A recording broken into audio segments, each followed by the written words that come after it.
Kota Melabu merupakan ibu kota dari Kabupaten Aceh Barat, Aceh, Indonesia.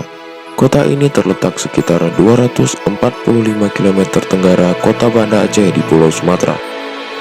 Melabu adalah kota kelahiran pahlawan nasional Teguh Umar Johan Pahlawan, serta merupakan salah satu area terparah akibat bencana tsunami yang dipicu oleh gempa bumi Samudra Hindia tahun 2004. Pekerjaan sebagian besar penduduknya mencerminkan kehidupan perkotaan, yakni perdagangan dan jasa.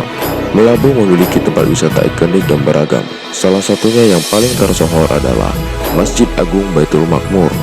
Masjid ini terletak di Desa Senebu, Kecamatan Johan Pahlawan. Masjid yang memiliki arsitektur antara perpaduan Timur Tengah, Asia dan Aceh dengan konsep warna coklat cerah yang dikombinasikan dengan warna merah di kubahnya. Melabu juga memiliki tempat wisata lain yang tidak kalah menarik untuk dikunjungi.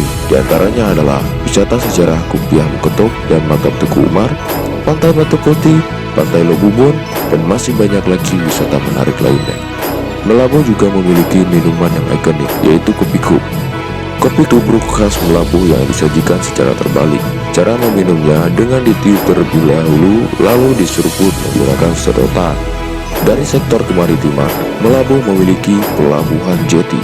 Pelabuhan yang bernama lengkap Pelabuhan Perintis Jeti Melabu beralamat di Kampung Suak, Indrapuri, tepatnya berada di wilayah Pantai Ujung Karang. Pelabuhan ini adalah pelabuhan yang dibangun tahun 2006 pasca bencana tsunami 2004 silam.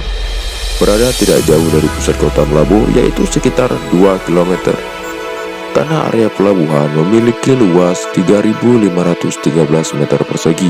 Dermaga di pelabuhan ini memiliki kedalaman -5 mLWS dengan luas dermaga 95 meter. Pelabuhan ini memiliki kapasitas sandar 3.000 DWT, berdaya tampung 30 tempur meter, serta trestle dengan ukuran 27,5 x 12 meter. Dengan kemampuan 3 ton caseway 12 x 145 meter. Pelabuhan ini juga dilengkapi dengan 5 buah boulder, 19 buah felder, dan 2 buah mooring buoy. Sebuah negara kepulauan seperti Indonesia, kedaulatan maritim sangat mutlak diperlukan.